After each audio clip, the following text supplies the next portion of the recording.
I make a living protecting other people's secrets. My name is Jack Harper, and I run the best security firm in the state. I can pick any lock and track any signal. But, ironically, the biggest threat wasn't outside my house, but slept in the same bed with me for 23 years. I thought I had found a lost ring, but I found a war. And believe me, I don't lose wars, especially on my own turf. My name is Jack Harper, and for 23 years, I thought I was the one holding the keys to the castle. I run Harper Citadel Systems, the premier security firm in Cook County. We do not just change deadbolts. We install biometrics, panic rooms, and silent alarms for the wealthiest families in the suburbs. I possess a very particular set of skills. I know when a lock has been tampered with. I know when a sensor has been bypassed.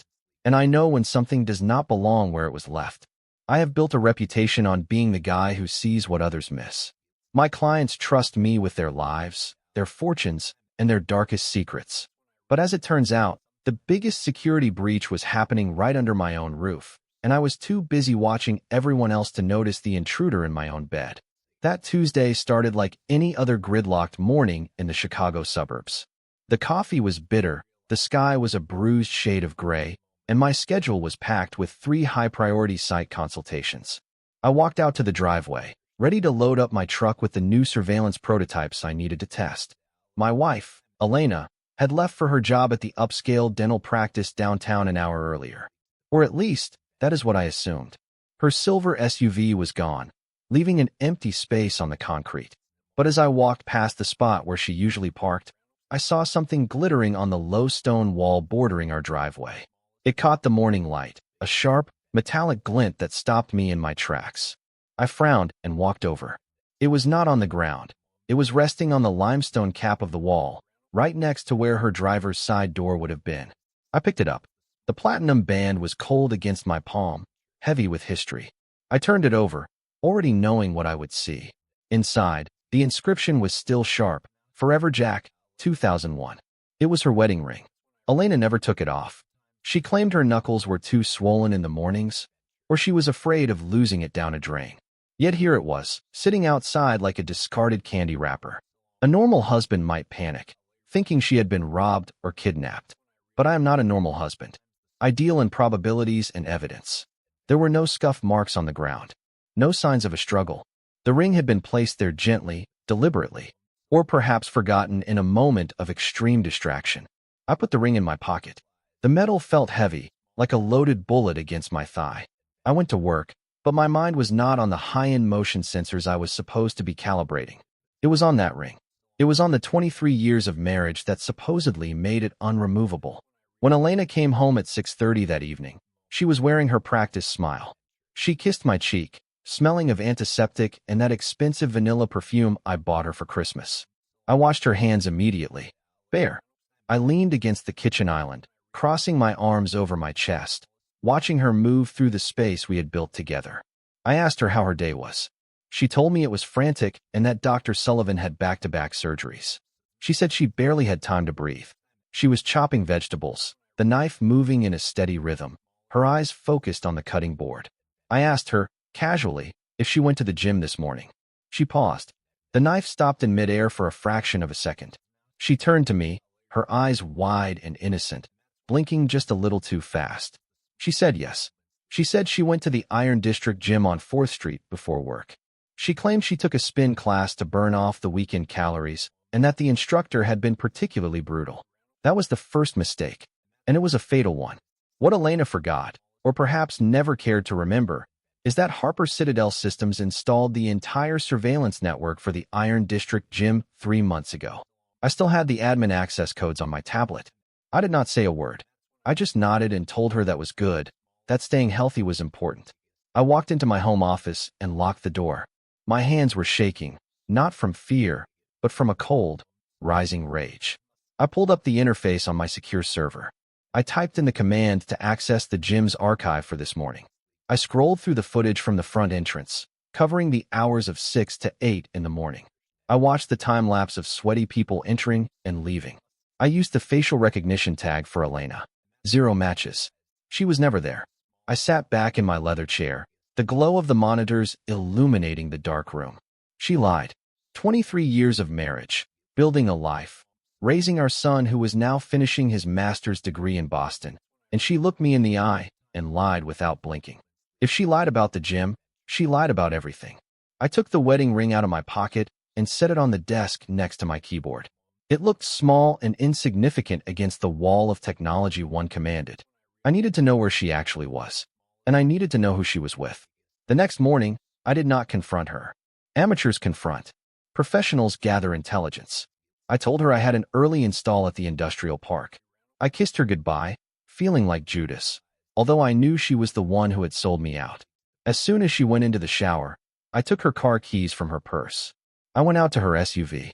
I did not use a cheap magnetic tracker from a spy shop. I reached under the dashboard and hardwired a military-grade GPS unit directly into the vehicle's power supply. It was undetectable, unblockable, and it would give me real-time location data, speed, and even cabin audio if I activated the microphone. It took me 45 seconds. I was back in the kitchen drinking coffee when she came downstairs. She noticed nothing. She was too busy texting on her phone, smiling at the screen in a way she'd not smiled at me in a decade. She left for work. I waited 5 minutes, then opened my laptop. The dot on the map moved south. The dental office was north. My heart hammered against my ribs as I watched the blue dot navigate the morning traffic. She was heading toward the affluent Riverwalk district. The dot stopped at the Grand Meridian Hotel. It is the kind of place where politicians hold fundraisers and executives have 3 martini lunches. I grabbed my keys. I was not going to watch a dot on a screen. I needed visual confirmation.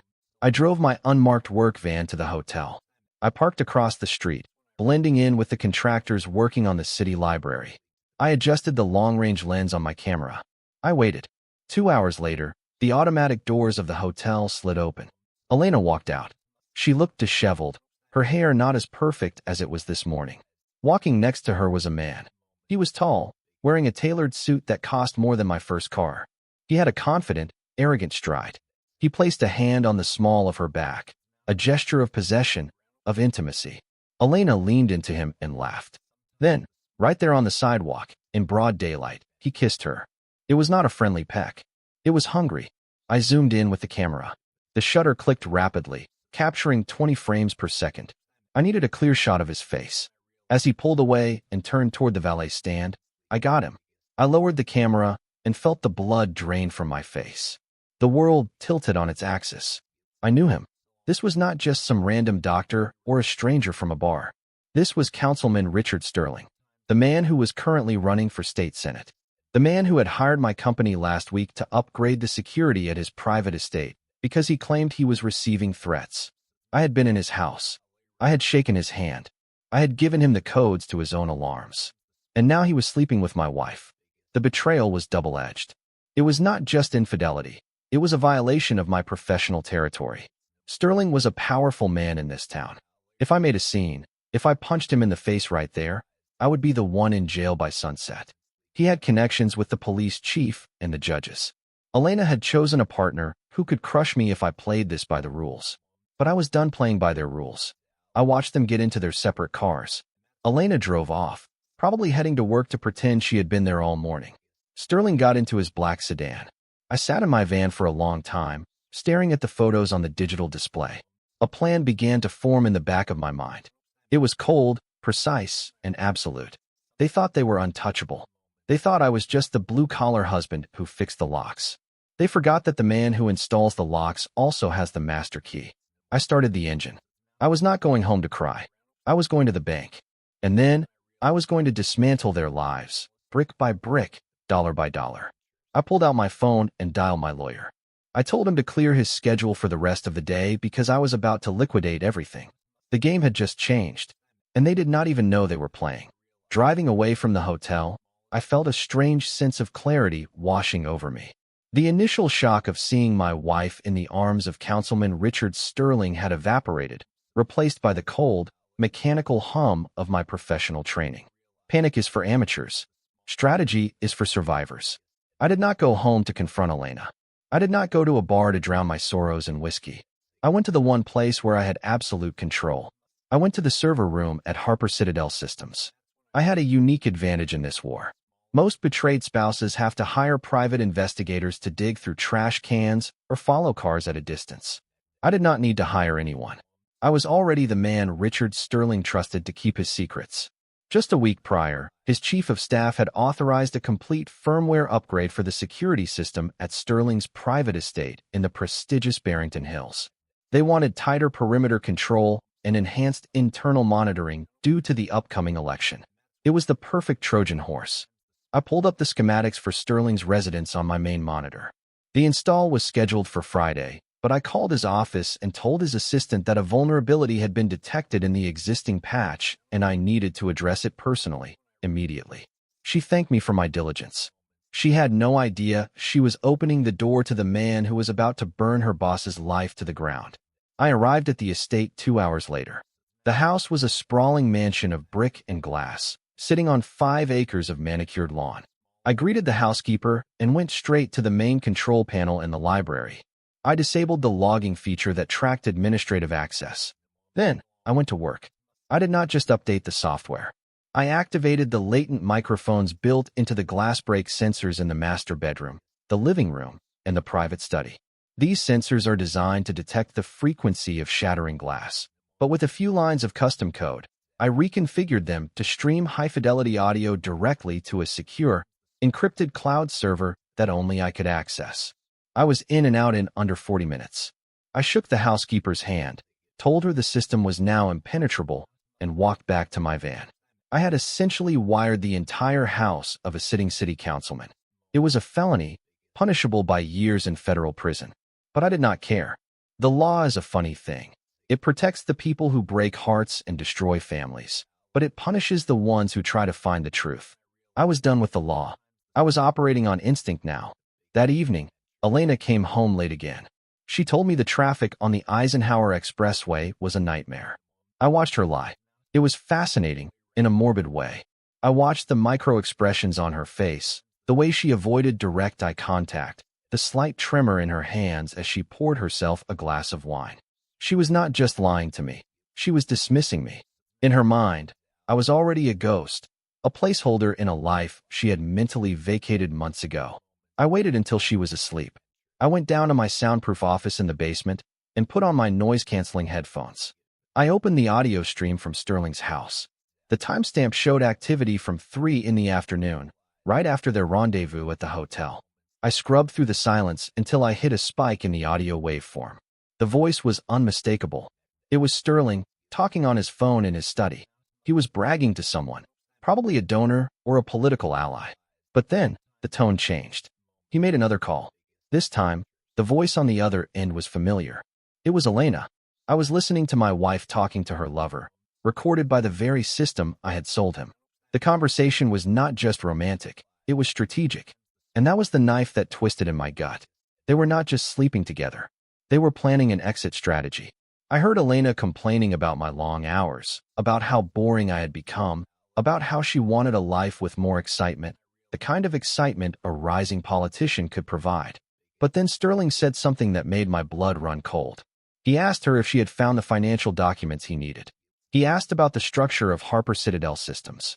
He wanted to know if the business was incorporated in a way that would force a liquidation in the event of a divorce. He told her that he had a friend at a private equity firm who would love to buy my client list for pennies on the dollar once I was forced to sell to cover the settlement. I sat there in the dark, the only light coming from the computer screens. They were not just planning to leave me. They were planning to gut me. Sterling did not just want my wife. He wanted to destroy my livelihood to ensure I would never have the resources to fight back. He called me a useful mechanic. He said I was good with wires, but bad with women. He laughed. That laugh was the fuel I needed. If they wanted a war over assets, I would give them a scorched earth campaign they would never forget. The next morning, I initiated the financial protocol I had named the Ghost Option. I had set it up years ago, not because I suspected infidelity, but because in my line of work, liability is always a concern. I called my forensic accountant, a man who could find a dime in a haystack, and gave him the green light. We began moving liquid assets. I did not hide the money illegally. That would be foolish. Instead, I triggered clauses in my business operating agreement that locked capital into long-term infrastructure investments. I transferred $300,000 into a bond for upgrading our server farm, a purchase that could not be liquidated without massive penalties. I moved another $200,000 into a trust for our son, Mason, which required both parental signatures to access, signatures I knew she would never get from me once the papers were served. I paid off the mortgage on the commercial building that housed my company, effectively turning liquid cash into real estate that was protected under a separate LLC. Day by day, I drained the accounts that Elena could touch. I left enough for the bills, enough to keep up appearances, but the nest egg she thought she was entitled to was rapidly turning into concrete and fiber optic cables. She was too busy dreaming of her life as a politician's wife to check the joint checking account balance. She assumed the money would always be there, just like she assumed I would always be there, oblivious and compliant. For 2 weeks, I played the role of the dutiful husband. I cooked dinner. I asked about her day. I listened to her intricate, fabricated stories about dental emergencies and difficult patients. Every time she lied, I added another dollar to the mental tab she would eventually have to pay. I also continued to monitor Sterling. I learned his schedule better than his own secretary did. I knew where he ate lunch, who he met for drinks, and which developers were bribing him for zoning permits. I discovered that Sterling was not as clean as his campaign posters suggested. I recorded conversations where he discussed kickbacks from a construction firm in the West Loop. I heard him promising city contracts to a donor in exchange for silence regarding a DUI incident involving his nephew.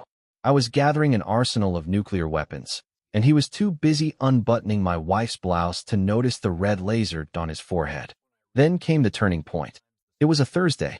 I was listening to the feed from Sterling's bedroom while I worked on a circuit board. Elena was there. They were lying in bed, post-coital, and the conversation turned to the timeline. Elena asked when they could stop hiding. She said she was tired of pretending to love me. She said she felt like she was living with a stranger. Sterling told her to be patient. He said they needed to wait until after the primary election in November. He said a scandal now would ruin his polling numbers. He told her to stay with me for another 4 months, to keep playing the part of the happy suburban wife. He told her to make sure she got copies of my tax returns for the last 5 years because his lawyer would need them to crush me in court. For months, they wanted me to live a lie for 4 more months so his political career would not suffer. They viewed me as nothing more than a logistical hurdle, a scheduling conflict to be managed. I took off the headphones and laid them gently on the desk. I looked at the calendar on the wall. It was mid-October. I was not going to wait 4 months. I was not going to wait 4 days. I had enough evidence to bury Sterling's career and enough leverage to ensure Elena walked away with nothing but her shame. But simple exposure was not enough. I did not want a messy confrontation where they could spin the narrative. I wanted to disappear. I wanted to leave a void so profound that it would suck the air out of their lungs. I wanted them to wake up one morning and realize that the game was over, and they had been playing alone the entire time. I picked up the phone and called my attorney. I told him to draft the papers. I told him I wasn't filing for a standard divorce. I was filing on the grounds of adultery, and I was attaching a subpoena for Councilman Sterling as a material witness. But I told him not to file them yet. I needed 48 hours to stage the final scene. I looked at the wedding ring sitting on my desk, the one I had found in the driveway. It was time to return it, but I wasn't going to put it back on her finger. I was going to leave it where it belonged, in the wreckage of the life she had decided to burn down. The architect was done building. It was time to start the demolition. The final phase of my departure was not a frantic scramble. It was a surgical extraction. I treated the dismantling of my marriage with the same clinical precision I used when decommissioning a compromised security server. The house, which had once been a sanctuary, now felt like a stage set for a play that had run its course. I walked through the rooms, looking at the framed photographs on the walls, the vacation souvenirs on the shelves, and the accumulated debris of 23 years. I felt absolutely nothing. It was as if the emotional connections had been severed with a wire cutter, leaving only the cold hardware of reality behind. I spent the next 48 hours finalizing the narrative I would leave behind. In my line of work, the cover story is everything. I told Elena that Harper Citadel Systems had won a classified government contract to overhaul the perimeter security for a data center in Seattle. I explained that due to the sensitive nature of the facility, I would be completely off the grid for the first week of the installation. No cell phones, no external emails, total radio silence. It was a lie built on the foundation of my actual career, which made it unassailable. I watched the relief wash over her face when I told her. She was not happy for my success. She was ecstatic about the empty house. In her mind, my absence was a green light to bring Richard Sterling into our bed without the hassle of hotel logistics. While she was busy planning her romantic week of adultery, I was busy erasing myself. I went into my home office and initiated a secure wipe of my personal hard drives, using a Department of Defense standard that overwrites data 7 times. I scrubbed the browser histories, the cloud syncs, and the digital footprints that could lead anyone to my new location. I left the family computer untouched, of course, but my personal workstation was reduced to a factory reset blank slate. I packed a single duffel bag with clothes that had no sentimental value, purchased with cash from a surplus store 3 towns over. I was not taking anything that could be traced back to Jack Harper, the suburban husband. The most critical part of the plan was the financial landmine I had buried in the backyard of our shared assets.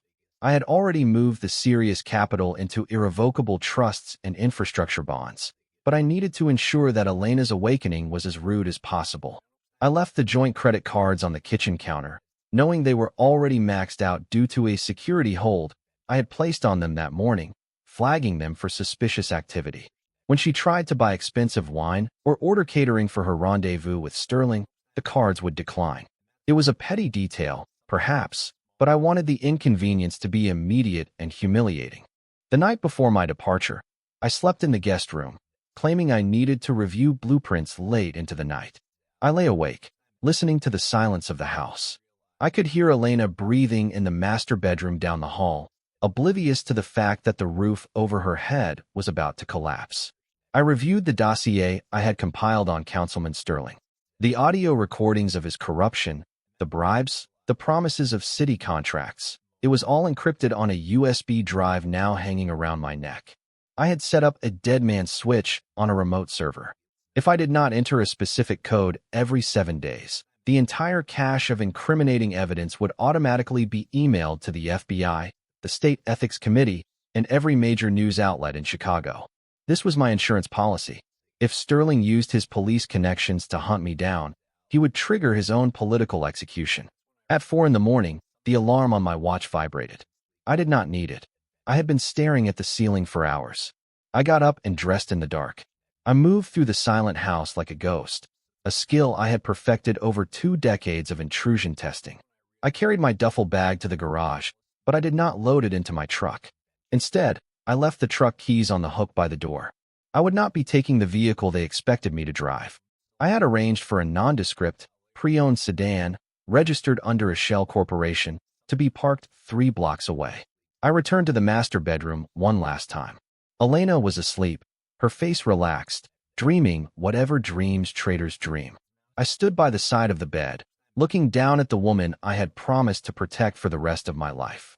I felt a flicker of pity, quickly extinguished by the memory of her laughing while Sterling planned my financial ruin. I reached into my pocket and pulled out the manila envelope I had prepared. It was thick with documents. Inside were the divorce papers, already signed and notarized by my attorney. On top of the papers was a high-resolution print of the photograph I had taken outside the Grand Meridian Hotel, Sterling kissing her, his hand on her back, her face radiant with betrayal. I placed the envelope gently on the pillow next to her head. Then, I took the platinum wedding ring from my pocket. I placed it squarely in the center of the envelope, the metal catching the faint light from the street lamp outside. The symbolism was heavy and deliberate. I was returning the contract. I was returning the commitment. I was returning the lie. I walked out of the bedroom without looking back. I went downstairs to the kitchen and left a single note on the island, written on the councilman's own campaign stationery which I had swiped during the install. The note was brief. It did not contain threats or emotional pleas. It simply said, "I know about the 4 months. I know about the liquidation plan. I know about the bribes. The house is yours, but the locks are changed. Don't look for me." I walked out the front door and locked it behind me. I tossed my house keys into the storm drain at the end of the driveway. The walk to the hidden sedan was brisk. The morning air was cold, biting at my face, waking me up. I got into the car, started the engine, and drove toward the interstate. I did not look in the rearview mirror. There was nothing behind me but ash and ruin. As I crossed the county line, The sun began to bleed over the horizon, painting the sky in violent shades of orange and purple. I pulled over at a rest stop that was empty except for a few long-haul trucks. I took my smartphone, the one that tracked my life, my contacts, and my history. I removed the SIM card and snapped it in half. Then I smashed the phone against the concrete curb until the screen was a spiderweb of fractured glass, and the internal components were exposed.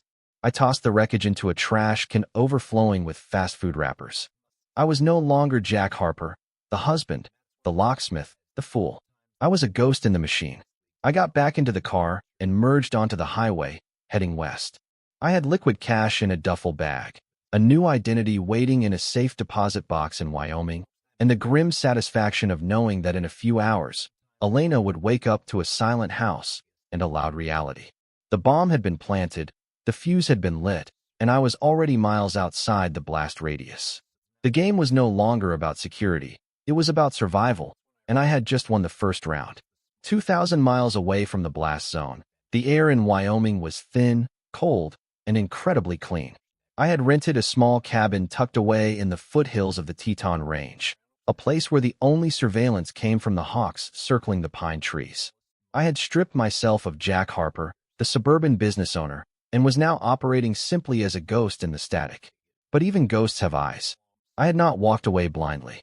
A professional never detonates a charge without confirming the destruction of the target. I had set up a secure, encrypted relay on my laptop, connected via a satellite uplink that bounced my signal through 3 different continents before landing back in the server room of Harper Citadel Systems. From this digital perch, I watched the controlled demolition of my former life with a detachment that surprised even me. I still had access to the internal security cameras inside the house for exactly 24 hours before the system would auto-erase and lock me out forever. I needed to see the moment the truth made contact. At 6:15 in the morning, the motion sensors in the master bedroom triggered the feed. I watched on my screen as Elena woke up. She stretched, reaching for a husband who wasn't there, and then her hand hit the manila envelope on the other pillow.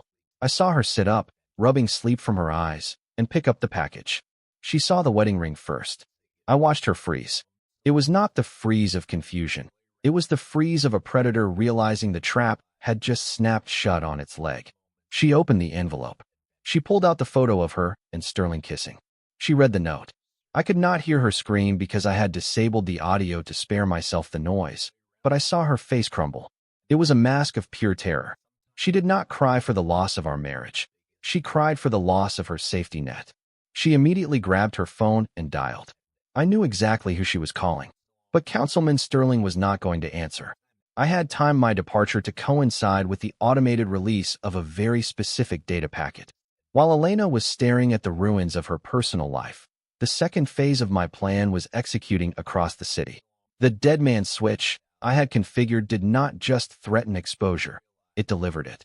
At 8 o'clock in the morning, while Elena was likely pacing the kitchen floor trying to figure out why her credit cards were declining on the Uber Eats app, an anonymous email blast hit the inboxes of the State Attorney General, the FBI field office in Chicago, and the investigative desk of the Chicago Tribune.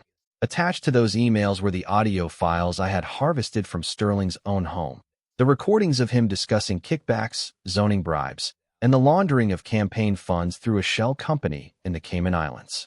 I switched my browser tab to the local Chicago news feed. It took less than 3 hours for the story to break. The headline was not about a divorce, it was about a raid. FBI agents execute search warrant at Councilman Sterling's estate. I watched the live helicopter footage of federal agents swarming the very house I had rewired just days before. They were carrying out boxes of documents, seizing computers, and tagging evidence. Sterling was shown being led out in handcuffs, his expensive suit rumpled, his face pale and sweating. He looked like a man who had just realized that his arrogance was not a shield against federal indictment. The beauty of the situation was the timing. Elena had no idea about the raid when she drove to his house. I tracked her car via the residual link in her GPS, which I had not yet deactivated. She drove straight into the eye of the storm. She thought she was going to her lover for comfort and a strategy session on how to handle her missing husband.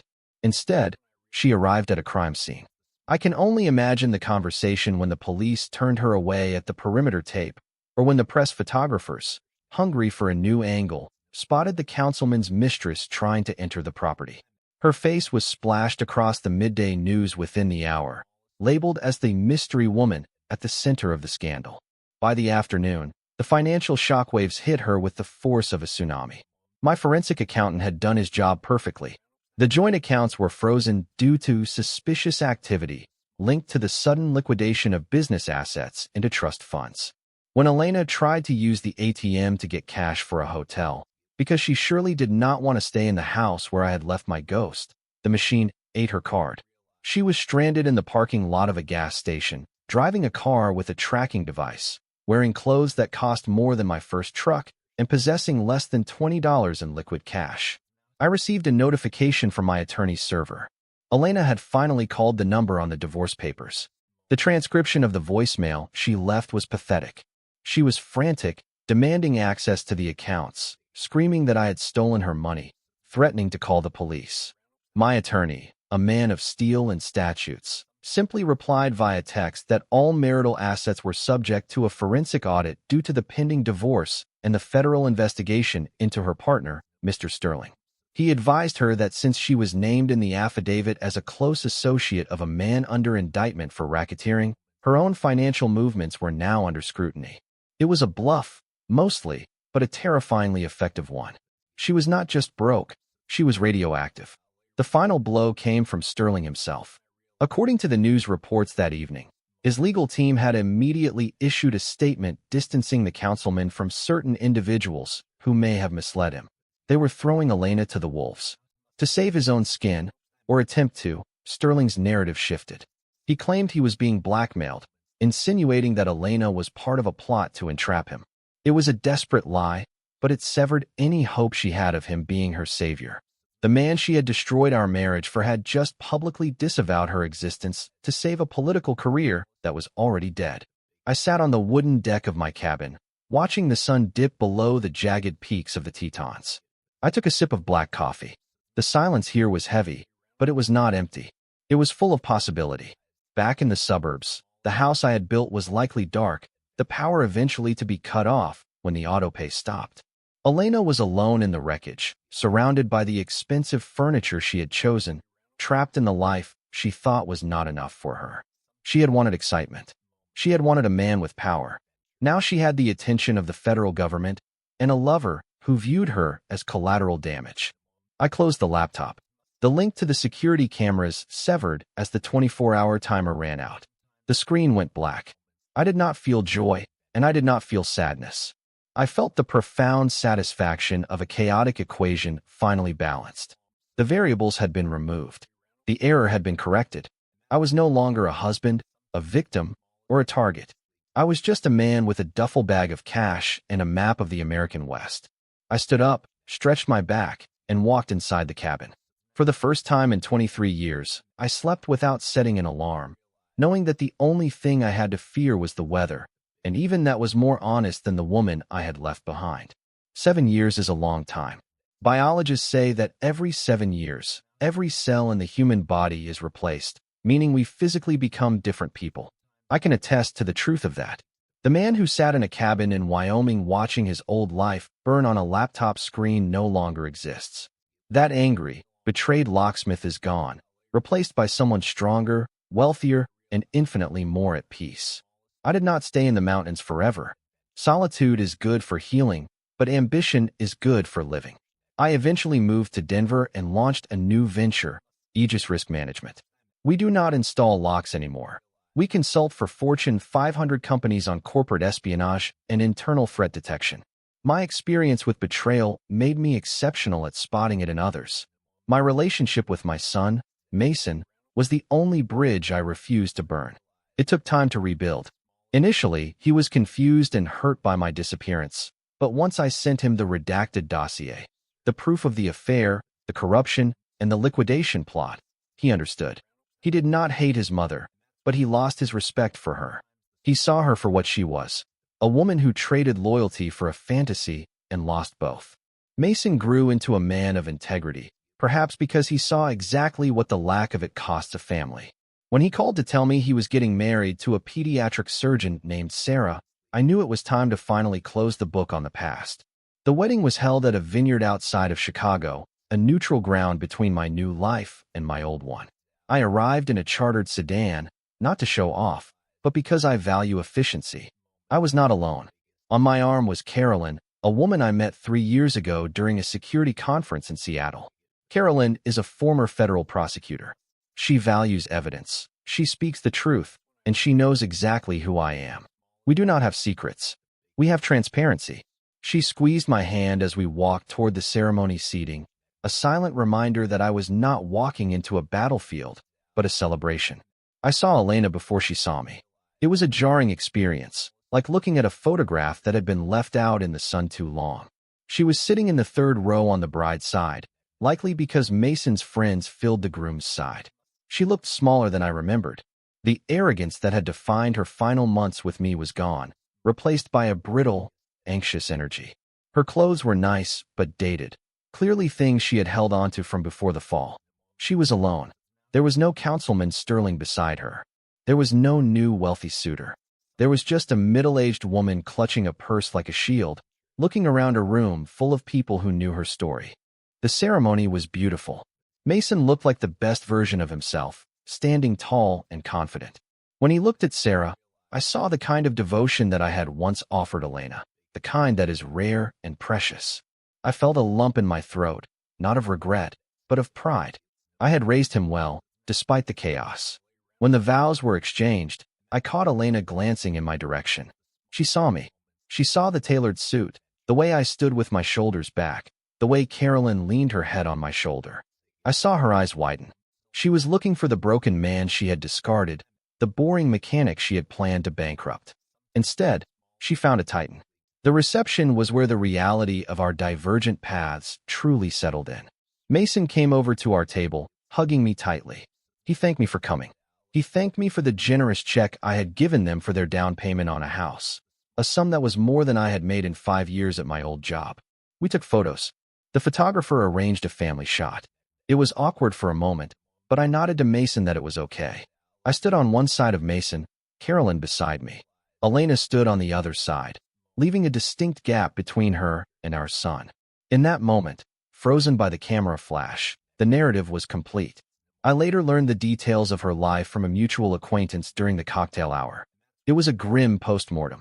After the raid, Sterling had cut a plea deal that involved testifying against his co-conspirators, but his political career was incinerated. He received a short prison sentence and a lifetime ban from public office. He never spoke to Elena again after the scandal broke. She was left with the legal bills, the public shame, and a reputation so toxic that she had to move 3 towns over. She was currently working as an office manager for a landscaping company, living in a 1-bedroom apartment, barely making ends meet. She approached me only once during the evening. I was standing near the bar, waiting for Carolyn's drink. Elena walked up, holding a glass of white wine with a trembling hand. She tried to smile, but it did not reach her eyes. She told me I looked good. She said she was happy to see I had landed on my feet. Her voice had a desperate, questioning edge to it, as if she was fishing for an opening, a hint of nostalgia, or perhaps just an acknowledgement of our shared history. I looked at her, really looked at her, and realized I felt absolutely nothing. No anger, no hate, no love. She was just a stranger who knew my name. I told her politely that I was doing very well. I did not ask about her life. I did not ask about her job. I did not offer her a lifeline. I simply accepted her compliment with a nod. When Carolyn returned, I introduced her. Elena shook Carolyn's hand, and I watched the realization wash over her. Carolyn was everything Elena had pretended to be: smart, successful, and fiercely loyal. Elena excused herself quickly, retreating back to her solitary table in the corner. I watched her go. She was trapped in the past, reliving the glory days before her gamble failed. She had bet everything on a man who saw her as an accessory, and in doing so, she had lost the man who saw her as a partner. As the night wound down, Mason and Sarah took the floor for their final dance. I sat back, sipping my drink, feeling the warmth of the evening.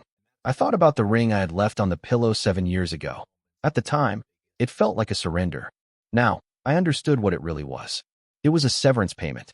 It was the price of admission for the rest of my life. I had walked away from a burning house with nothing but my dignity, and I had built a castle from the ashes. Elena had stayed to loot the burning house and had been trapped by the falling beams. Justice is not always a gavel banging in a courtroom. Sometimes, justice is simply living a life so full, so complete, and so honest that the people who betrayed you become nothing more than footnotes in your biography. I took Carolyn's hand and led her toward the exit. We had a flight to catch in the morning. We were going to Italy for 2 weeks, a trip I had always wanted to take, but Elena had always deemed too expensive or too much trouble. As we walked out into the cool night air, I did not look back at the ex-wife sitting alone in the shadows. I looked forward, into the dark, open road. The envelope, the photo, and the ring were gone. All that remained was the horizon, and it was wide open. When she came home that night 7 years ago, I was gone. And tonight, at our son's wedding, she finally realized that I was never coming back. I had not just left a marriage, I had escaped a prison. And the air on the outside had never tasted so sweet.